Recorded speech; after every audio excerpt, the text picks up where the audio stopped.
Hello and welcome back to my channel. So today we will be looking at the Moto2 rookies. Thankfully there are a few more than there were in the MotoGP, so there's a little bit more to talk about. You may see some familiar faces if you are someone who watches Moto3, but there are a couple of completely new faces in there too.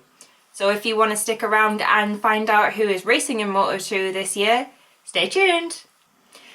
First up we have Jari Montella. Jari will be joining Jorge Navarro in the speed up racing of the year, replacing the outgoing Fabio Di Giannantonio. Whilst Jari has made two wildcard appearances in 2018 in Moto2 with the SIG 58 Squadra Corsi, he didn't actually make much of a headline, unlike the likes of Jan Onju, and you are forgiven for not remembering him because, if I'm perfectly honest, I didn't either.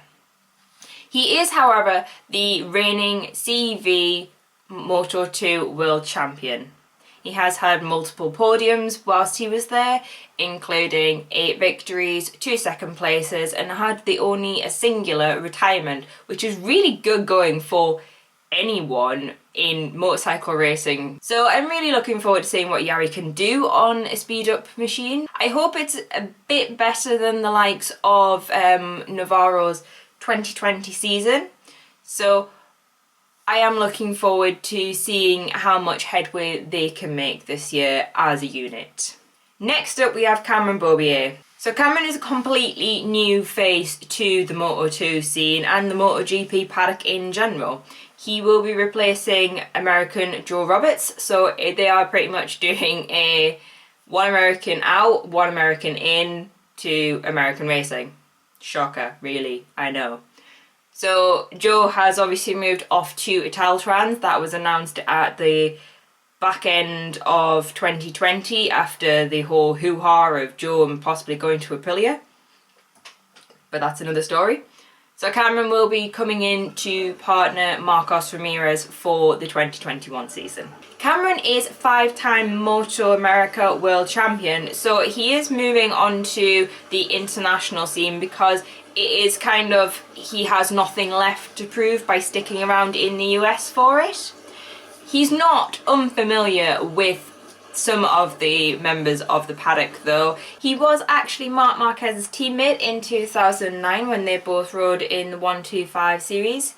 He has also raced in Red Bull Rookies and has made a couple of wildcard appearances in World Superbikes. So this is kind of a new chapter and a new adventure for Cameron. I'm not expecting fireworks from the get-go. I think he's going to be more of a slow burner, a bit like how he has been in the past in various different series. But I'm really looking forward to seeing if he can emulate what Joe emulated in 2020 and be on the podium, be getting pole positions, and just generally taking American racing up the grid.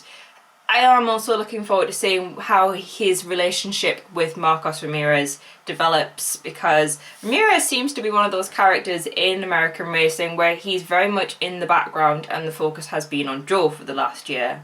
But hopefully that will change and there will be more of a partnership rather than a focus on one rider. Next on the list is Celestino Vietti. So Celestino Vietti is moving up from the Moto3 class into the Moto2 class to partner Marco Bezzecchi and replace the outgoing Luca Marini in the Sky VR46 racing team. So Vietti's had a bit of an up and down career so far. He made a massive splash when he came in and replaced Nicolo Bulega in 2018, scoring a podium with the 3rd position. He has also scored several podiums over his last 2 full Moto3 seasons. He finished 6th in the 2019 season with 3 third places, and he managed to up that in 2020 as he took 5th in the world standings with 2 victories, 1 second place and 1 third as well. It's obvious why he was the first pick to go into the VR46 racing team instead of the likes of Andrea Migno. Whilst Migno has been a more established member of the academy, Vietti does seem to thrive with that squad. So he was, in my eyes, the natural pick. I do almost feel sorry for Andrea. He does seem to struggle at the minute and I don't know why. But I am looking forward to seeing how he can do when it comes to joining the Snipers team. But I'm also really looking forward to seeing how the partnership of Bezzecchi and Vietti really works out, because they are such good friends, which is one of the best things about the academy, is you know everyone in your team's strengths and weaknesses because you are such a close-knit community and you're constantly training together. So obviously you know where everyone does well on a track or what their prime conditions are. But Bezzecchi and Vietti are also really good friends. So it'll be interesting to see if there are any team orders within Sky this year, or if they're just going to let them get on with it, both fight it out and both go for the championship. I'll be interested to see how that plays out during the year, but just wait and see, I guess. Another Italian that is joining the Moto2 grid this year is Tony Arbelino. Arbelino will be coming into the Liquid Moly Intact team to replace Tom Luthi, who is moving on to SAG Racing, and he will be partnering Marcel Schrotter for 2021. So Tony Arbelino's 2020 season was phenomenal and he did take second in the World Championship standings. It's very unfortunate that his season was almost cut short because he did actually have to isolate when he was on a plane with someone who tested positive for coronavirus. It would have been really interesting to see how close the fighting would have been for the championship if Tony had been able to take part in that race that he missed. Unfortunately, we will never know how it could have gone, but personally I am looking forward to seeing what Tony can do this year. He has proved that he is a race winner. Over the past 2 years he has amassed 3 victories, so it'll be nice to see if he can get Intact back to that point where they are on the podium again and they are on the top spot, because it has been a little while since we've seen that team at the front of the grid like they were in 2019. So it's a bit weird. However, be really looking forward to seeing what Tony can do on that bike, because he's a very talented rider and he's a very hungry rider. So it won't be long before we really do see, once he gets the hang of, once he's got the feel for the bike, I think we could be in for some fireworks with Tony Arbelino. Next up on the list is Raul Fernandez. So Fernandez will be moving on from the Red Bull KTM IO unit of Moto3 and going into their Moto2 outfit instead. So Raul's season got off to a little bit of a slow start. Whilst he did manage to be getting pole positions, he wasn't able to replicate them into anything more until towards the back end of the season, which is really unfortunate, because if he had managed to get to grips with that bike a little bit better and managed to work out how to get the best of his tyres a little bit sooner, then we could have seen him have more victories, but unfortunately it wasn't meant to be. He did amass 6 pole positions during the 2020 season and 2 victories. He also was on the podium another 2 times with a position, so it's not like he had a bad year, but you can tell when someone starts in pole position, they want to be in pole position, they want to be that person at the front the entire time and on the top step. So you can tell that it was slightly annoying to him that he wasn't able to get to grips with those tyres and that tyre management. He did finish 6th in the World Championship, so it's not really something you can sniff at. But it'll be really, really interesting to see if he can take that success from the back end of last year and take it into 2021 in the Moto2 class instead. He's a really talented rider. He's also a really nice guy. So he's actually one of my favourite riders. I'm not gonna lie to you, I do have favourites. I'm really looking forward to seeing what Raul can do. I wish him the best because he is such a lovely, lovely guy, and I'm really glad that things did come together for him at the back end of last year. Next on the list is Barry Baltus. So Baltus is a little bit of a weird one. He's very, very tall, and there's not much to say about him, which I feel bad for, and I'm really sorry for this, but yeah. So Baltus is coming into the NTS RW Racing to replace Bo Schneider, who has moved on to SAG Racing. It's like musical chairs in Moto2 this year. Baltus's rookie season with Prustel was not good. He finished 26th in the championship. His best place finish was 16th, and I remember when it was announced that he was moving up to Moto2, there was a lot of raised eyebrows.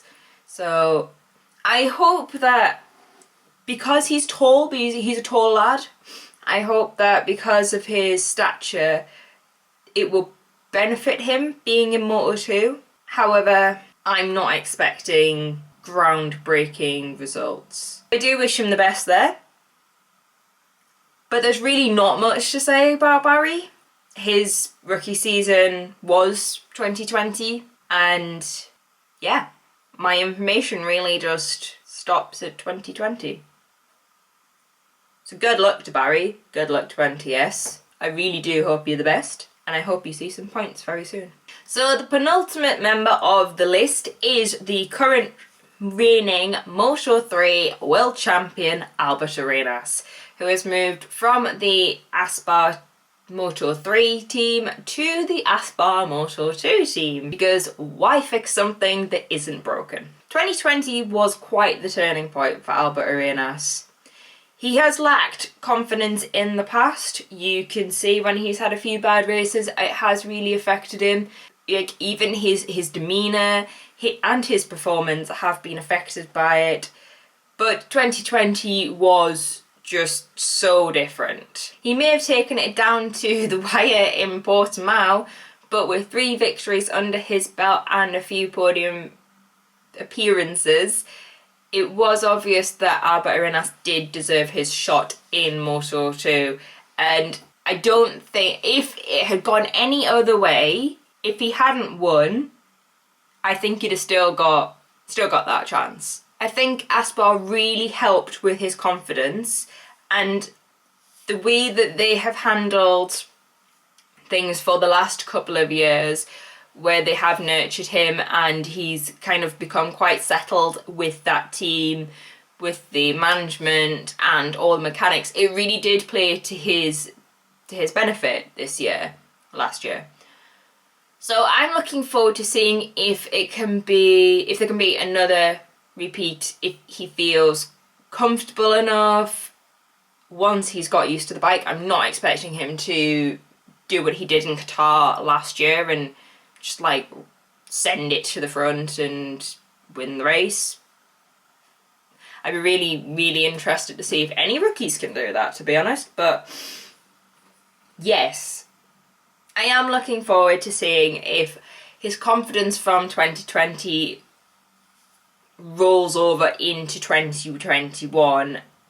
I really hope, I truly hope it does, because I think he does deserve this opportunity. He's proved that he's a very talented rider when he's not making stupid mistakes or stupid decisions like that black flag incident. But let's just push that to one side. And lastly, we have Agura. I was one of the championship rivals of Tony Arbelino and Albert Arenas. He did actually lead the championship for quite a while as well. Unfortunately, he didn't manage to get any victories in 2020, but he did have numerous podium appearances. So he's a very, extremely talented rider. He's also one of those people that if he doesn't win the race, second or third, doesn't matter, he didn't win. He'll be happy when he wins. Not a mentality that I share. However, probably a very good job that I am not a motorcycle racer, isn't it? Or any kind of competitive sport person. Sportswoman? Sportsman? Yeah, whatever. I don't think he will get his wish of a victory. I wish I could say I did. It's nothing against him, it's more the machinery. Honda Team Asia have not been battling at the front for what feels like a very long time. That could all change with someone like you never know.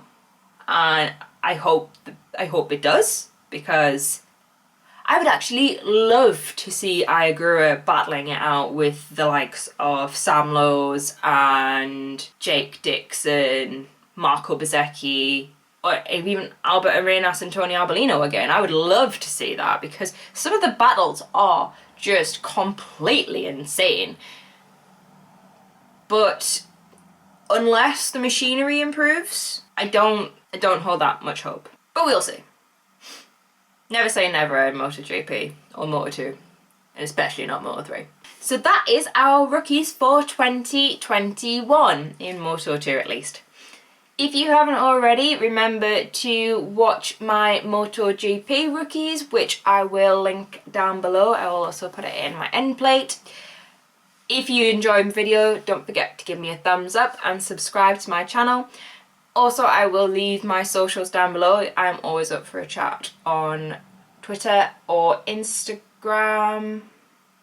Mainly Twitter though. Twitter is my home place. If you do have any ideas for future videos that you would like to see, please drop them in the comments. And don't forget to tell me who you are looking forward to seeing most in Moto2 this year. I personally am looking forward to seeing what Raul can do. I'm also really looking forward to seeing what the Sky VR46 boys can do.